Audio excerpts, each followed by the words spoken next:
Hey, Jeff here, and I'm here for part two of my Black Friday sale buys. I'm going to blow through the rest of these here because there are a couple different bands here. They are, I will tell you up front, they are going to be all of the Christian rock, hard rock persuasion. So you may not be familiar with the bands if you're not into that genre. Most of these, a lot of these are hard rock, maybe a little metal, and some on the lighter AOR and edgier, harder, a pop hard rock. One thing I did get, which I thought I had both of them in here, but I guess I don't. I got this t-shirt. The One Bad Pig Volunteer Guitar Smasher. These shirts are so soft, but the price dropped on these for Black Friday. One Bad Pig is one of the premier original Christian punk bands back in the day, and one of their albums was recently reissued on vinyl by Gurner Music. Last year maybe, and it's still available. And so I'm sure that these probably were in relation to that. Smash the Guitar being, one of their album titles, Smash, and songs and everything. I have another one that just has a picture of the pig on the front and the back says One Bad Pig. Beautiful stuff. I love the fact that they're not on black t-shirts because I got way too many black t-shirts. Both up. One's gray, one's kind of green. So got those really good price. I've had my eyes on these for a while, but anyway. Okay, let's get right into this. The only new CD in here that's brand new is the new Biogenesis. I picked it up again. They were on sale Black Friday. This is one of the ones that comes with one of the foil cards. Now, I think I have a digital copy of their first album, but then I have, CDs of the rest of them.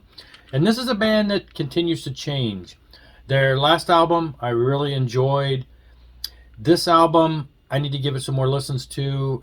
They totally changed band members, and at times it sounds a little rougher than usual as far as aggressive. I'm not a huge extreme type metal fan, and at times they kind of cross into that as far as just some of their styles.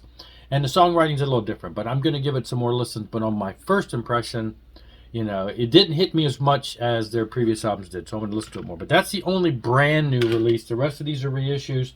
I picked up the newer Ransom reissue. Again, why'd you buy it again, Jeff? Because, it's got one of the cards in there. I love this band. It's been remastered. It's got bonus tracks, which are the same bonus tracks that were on the last reissue. So this is the 20th anniversary reissue. This was actually reissued by Intense Records, Intense Millennium. That's the label they were on. This came out a handful of years ago. I'm pretty sure somebody other than just the label had something to do with it, but this was remastered by somebody, and this was a different remaster by Rob Caldwell. Has the card. They look the same. They got the same tracks. Again, it's kind of like an upgrade. Again, it's mainly Black Friday sale. I wanted to get the one that had been reissued by Retroactive, and just to kind of like having a set of trying to keep up with their remasters. All right, this next batch is similar to the last video I made with Jerusalem. They put all these albums out by this band. I actually was involved in the email chain with proofreading the booklets and, copy checks and things along that line. I sold my original copies in preparation for buying these, and then they came out, and one thing led to another. Too many things coming out, finances, I don't know. I never did buy them, and so I finally circled back around and grabbed them all on the sale. And this is Barnabas. Barnabas is I don't forget, they've been all over the place. I ran into them, different story, but when they were living in Oklahoma. But the first two albums came out on Toonsmith Records, which is a Canadian label that was kind of like the only label that was putting out cutting edge Christian music, Christian rock. And these guys and gals were, one of the more cutting edge bands. This is like pre-Striper. This is their late 70s, early 80s. Edgy guitars. People might say it's hard rock, but at the time, this was blistering, hard rockish metal, punkish vibes at times. Female singer, Nancy Joe. And so they were released in Canada, on Toonsmith label in Canada and other places. And then they got signed or picked up by Light Records in the U.S. So the Toonsmith cover looked like that, and then when it got reissued in America, it looked like that. The first two of these have both covers, but this one you have to open up the book. It's not on the back of the book. Whereas we'll see on the next one, it's just you can flip the book around and have the alternate cover. But again, great job. Just the earlier reissues of these, were, kind of, well, you got the copy of the cover right in there. Were not done quite as nice as this. Booklets, 12-page booklets, all of that. Words, things, great stuff. I don't want to take too long on these. This is their second one. And this is the one where the US cover, you can just flip it around. You have the original. You can see there that just the way they're dressing, they've got kind of a punkish vibe. Just because they were just hard rocking. And Nancy Jo, just one of the great hard rock vocalists of the time. Anyway, so that's the second album. Approaching Light Speed, third album. I remember seeing this album, even before I got into Christian music, I used to see this album being played at the local record store where I was stationed in the military. I saw this one, and then when this one came out, Feel the Fire, I've also seen this one. I don't know if somebody in the store, was into this kind of music, but they were playing it. This is around the time I fell head deep into playing Christian music, and so these were the two most readily available albums. Those first two, a little tougher to find. Ultimately, we tracked them down. These were the two hot, heavy ones. Probably, the high water mark of their best known and best sounding stuff. They really had found their sound and were really well produced. And these are just two phenomenal albums. Just absolutely love it. And then Little Foxes was their last one. This is actually where you find a band that's kind of in... They were breaking up. Things were rough. And story has it, when I talked to... This is where when this came out, I was visiting my wife, who was in the military with me. I was in the military. And I was visiting her in Oklahoma City. And I bought this album in a Christian bookstore in Oklahoma City. And I flipped it over and saw that it was recorded in a studio in Oklahoma City. And I'm like, what? So I pulled up the phone book, if you remember what those are. Pulled out the phone book, looked up. It was a husband and wife team, Nancy, and I just was like, they're in the phone book.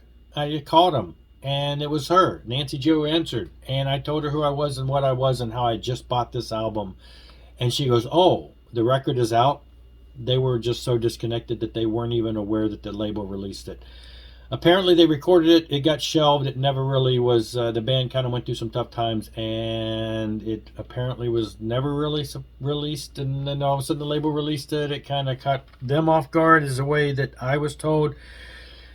I said, yes, I got it. I love it. And I went over, and my wife and I went over and spent the day with Nancy, and we sat around and talked about Barnabas and stories and all kinds of things. And her husband came home, and we talked, and then the drummer came over and we talked, and we watched Little Caesars Pizza, and we watched Amadeus. And interesting conversation, just listening to a band that has a lot of battle scars and had been through a lot, and they were kind of on the out and out. And it was a rough night for the band, but that I invaded their life and just stepped in there when husband came home, and here these young couple on their living room floor watching TV with their wife. It just was, anyway, interesting time, fun time back in the day. Loved the band.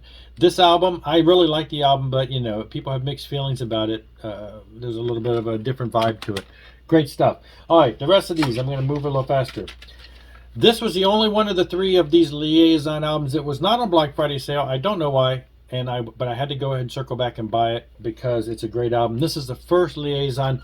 Now, back when these albums came out, I got these albums free from the record company because I was doing a magazine and they were sending me this stuff. And to me, this was, it wasn't metal, it was light rock, and I just kind of ignored it. I listened to them a couple times. I remember loving this album cover. I liked the marble effect. It reminded me a lot of the first Angelica album, which had a very similar design and came out roughly around the same time. And I thought that was kind of weird, but probably had similar designers because I'm pretty sure they were on the same label. Great AOR edgy stuff. Back in the day, it was okay. I gave it a couple listens and filed it away. Same thing with Hard Hitter, their second album that came out. Again, I got it and listened to it a little bit. And then their third album, Urgency. Similar things. When they came out, they didn't make a big impact on me. But I'm going to tell you what. I've been listening to these. I've had these a little bit longer. This is the one I was waiting for so I could complete the set. I've had these for a couple weeks now. Legends of Rock, Gurner Music. Absolutely phenomenal reissues. Absolutely well packed.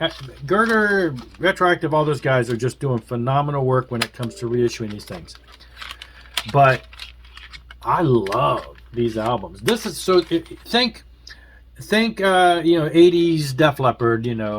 It's just it's very edgy guitar wise, but very melodic vocal wise. Not really, at times poppy, at times syrupy, sweet, whatever. But most of the time, this is just solid, hard rocking, blistering. Just they got that guitar tone is just perfect for this style of music.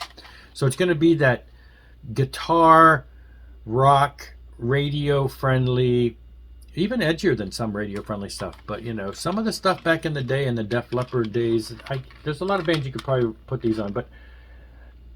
Newfound love.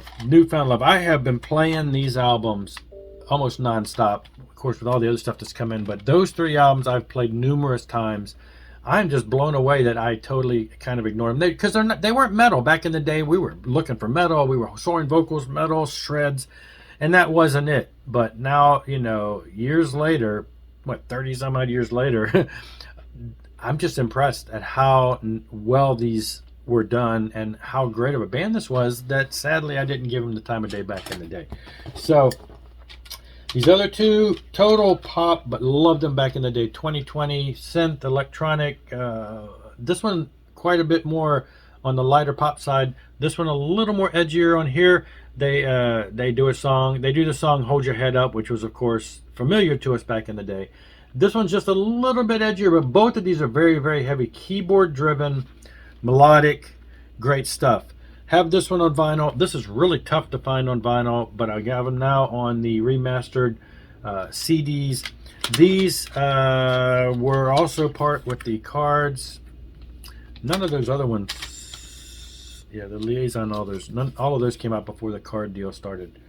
Again, the Liaison one came out a while back, and I had kind of, went ahead and had to catch up with those.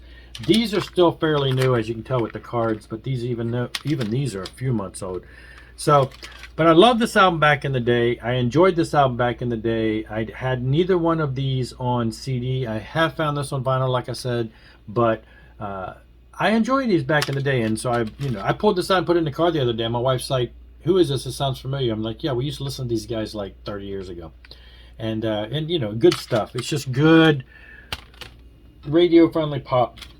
Halo, they had reissued, Gurner reissued 3 of their albums. They had 2 albums out, and then they reissued a third album, which was more like a demo. I bought that a few months ago because I think it went on sale. This one went on sale for Black Friday, but the one in between, Heaven Calling, the second, I guess it was the second album, wasn't on sale. I didn't get to pick that up. But again, great job. It's even got some bonus tracks on here. Very just radio friendly, super melodic, lots of harmonies.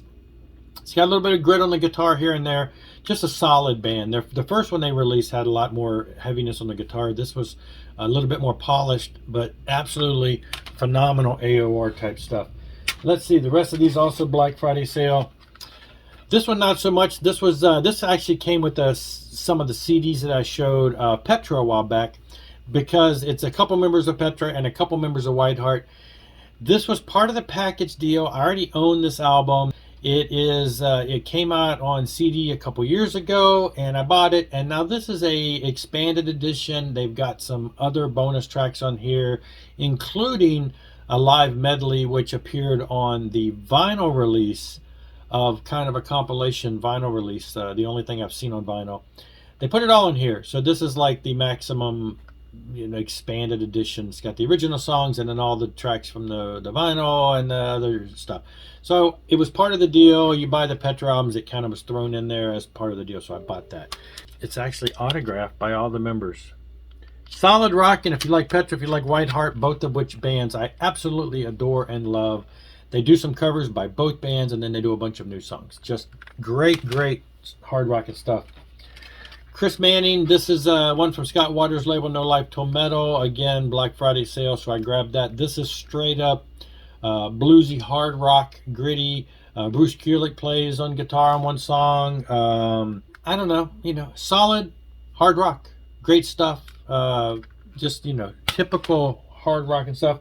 And with the deal, let me show this first. Electric Jesus just came in the other day. This is a movie that recently came out, Electric Jesus. Actually, it was supposed to come out in the theaters, and then I think COVID messed that up, and et cetera, et cetera. But the movie came out. You had to watch it online. I watched it online.